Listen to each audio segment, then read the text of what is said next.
भक्तिवेदांत स्वामिने नामिने नमस्ते सरस्वती देवे गौरवाणी प्रचारिणे निर्विशेष शून्यवादी पाश्चात्य देशता सिंधुभ्येव च पतितानां पावनेभ्यो वैष्णवेभ्यो नमो नमः।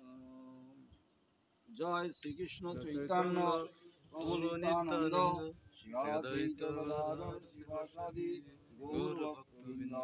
हरे कृष्ण कृष्ण कृष्ण हरे हरे हरे राम राम राम हरे हरे।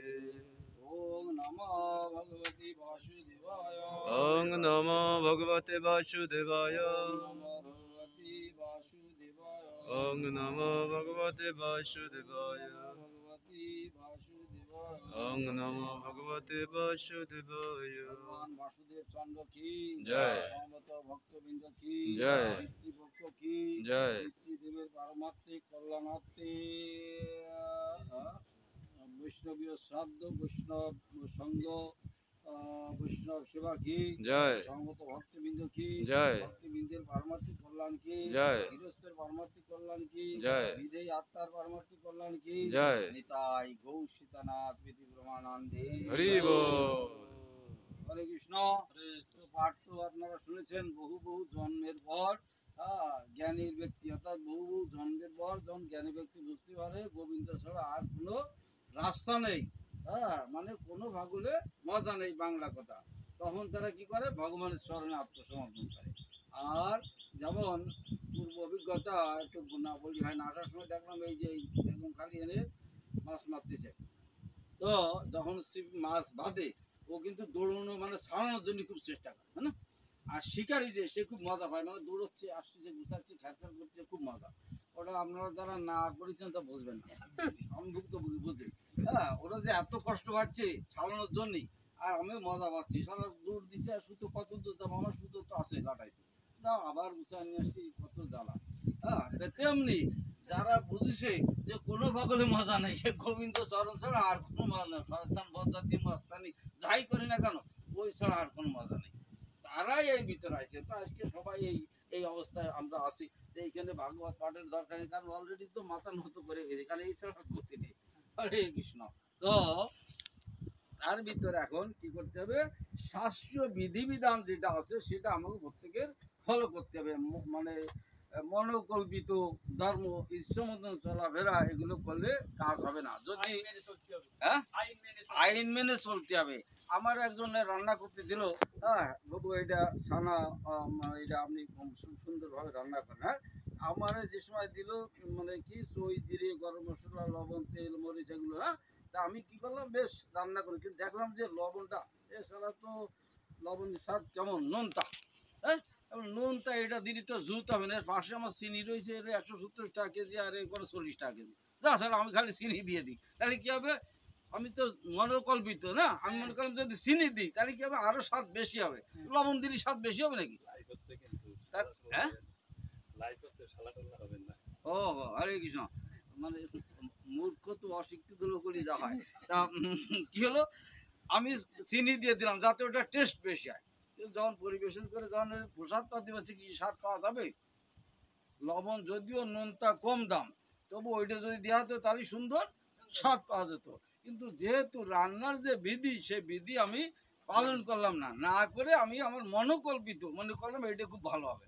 তেমনি শাস্ত্র যে বিধি আছে সেই বিধি আমাকে প্রত্যেকের অনুসরণ করতে হবে, তা না করে মনোকল্পিত যদি করি তাহলে ওই সবজি যেমন টেস্ট হবে না, এই একই অবস্থা।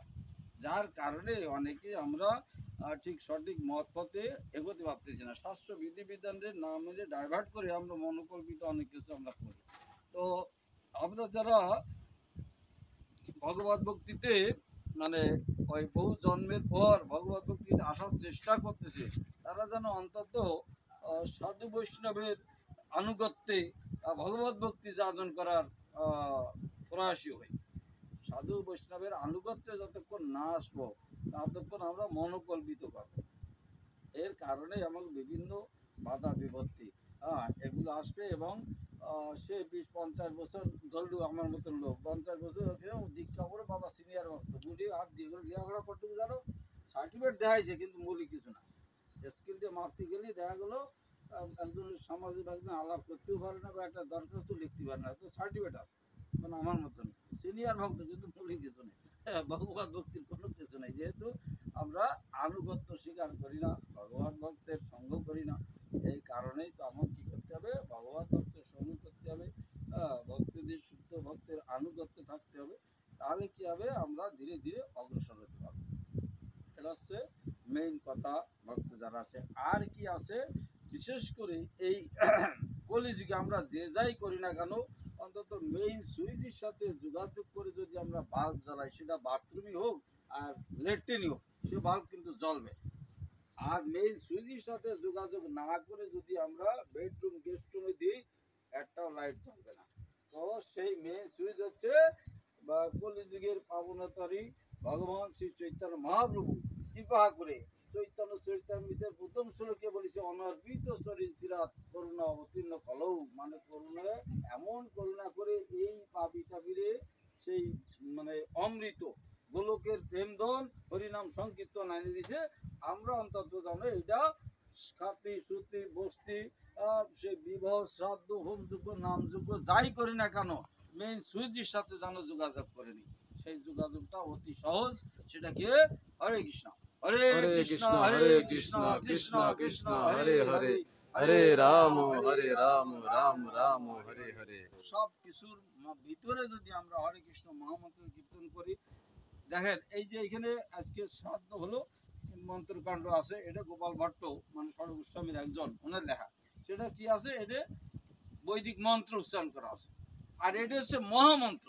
আমি যদি এই মন্ত্র অঙ্গম কিছু নাও করি, যদি মহামন্ত্র করি, সেটা কিন্তু তার পুজো অর্চনা যাগযজ্ঞ ভজন শ্রাদ্ধ শ্রাদ্ধ দুনিয়া সব হয়ে যাবে। এই কলিযুগে অন্তত এই কাজ হবে। তো আমরা যাই করি না কেন, এই হরে কৃষ্ণ মহামন্ত্র আগে এবং পরে আমরা করে নেব। মহামন্ত্র যেমন করছে একজনে, যে এইখানে স্বাভাবিক এই খালে যদি জাল খাওয়ায় সমস্ত দিন যা না পাবে, সমুদ্রে যে যদি জাল খাওয়া হচ্ছে বেশিরভাগ, তেমনি মন্ত্র আর মহামন্ত্র। আমরা সমস্ত সব কিছুর ভিতরেই মহামন্ত্র আমরা রাখি এবং আগে এবং পথে সে পুজো হোক আর যে কোনো আমরা কাজ করি না কেন, যেহেতু এটা কলিযুগের উদ্ধারের একমাত্র রাস্তা। হরে কৃষ্ণ। সবার শ্রী চরণে আমার দণ্ডবাদ প্রণতি জ্ঞাপন করছি। অন্য কোনো পাঠক থাকলে আসন গ্রহণ করতে পারেন।